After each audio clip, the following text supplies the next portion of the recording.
the camera facing north. How is that my issue? It feels like if I had said it was a Muslim or a Mexican or someone black, I feel like the doubters would have supported me a lot more.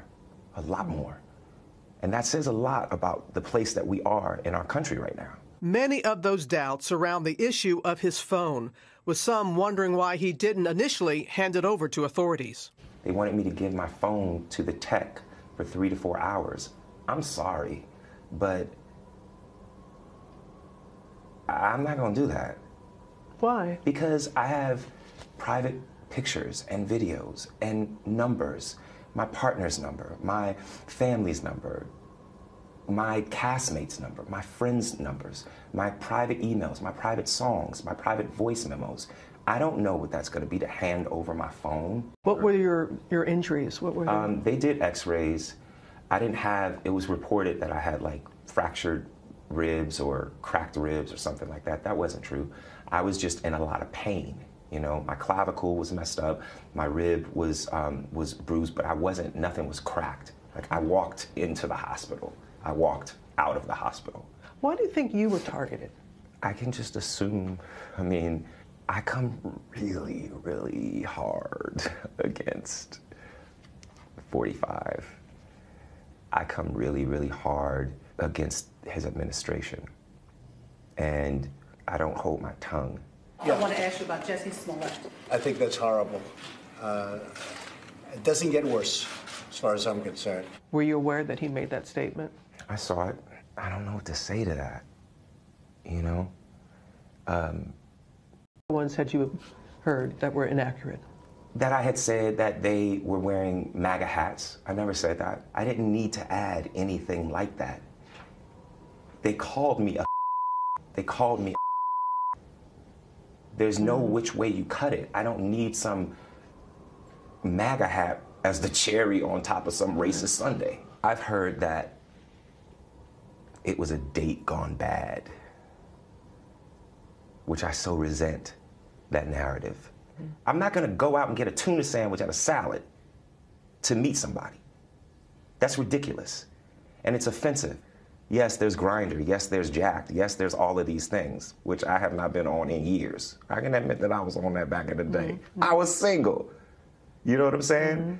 But I have not been on that in years. And there is no doubt in your mind what motivated this attack?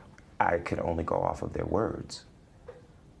I mean, who says empire, this MAGA country, ties a noose around your neck and pours bleach on you, and this is just a friendly fight? I will never be the man that this did not happen to. I am forever changed. And I don't subscribe to the idea that everything happens for a reason, but I do subscribe to the idea that we have the right and the responsibility to make something meaningful out of the things that happen to us, good and bad. If the attackers are never found, how will you be able to heal? I don't know. Let's just hope that they are. You know what I'm saying? Like, let's not go there yet. Let's, I was talking to a friend and I said, I just want them to find them. And she said, sweetie, they're not gonna find them. That just made me so angry because, so I'm just gonna be left here with this? You know what I'm saying? Like, I'm just gonna be left here with like, so they get to go free and go about their life and possibly attack someone else, and I'm here to left with the aftermath of this bull? That's not cool to me. That's not okay. So I understand how difficult it will be to find them. Why did you hesitate to call the police? There's a level of pride there. We live in a society where, as a gay man, you are considered somehow to be weak, and I'm not weak. I am not weak. And we are, as a people, are not weak. So during that time before they came, it took them about maybe half hour to come. And during that time, I was looking at myself, just like checking myself out. I saw the bruise on my neck. you know, like the little, the rope burn around my neck. And then I smelled bleach. I know the smell of bleach. And I saw on my sweatshirt, it had marks on it, like spots on it, when you have a bad bleach job.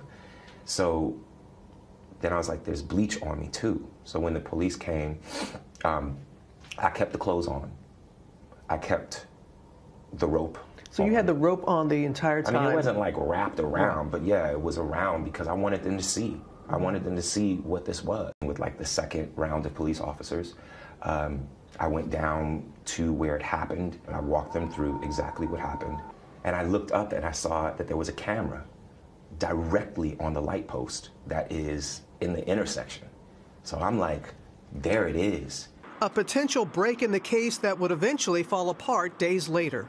And then the detective told me that the camera inside of the casing was facing north, so they didn't have it.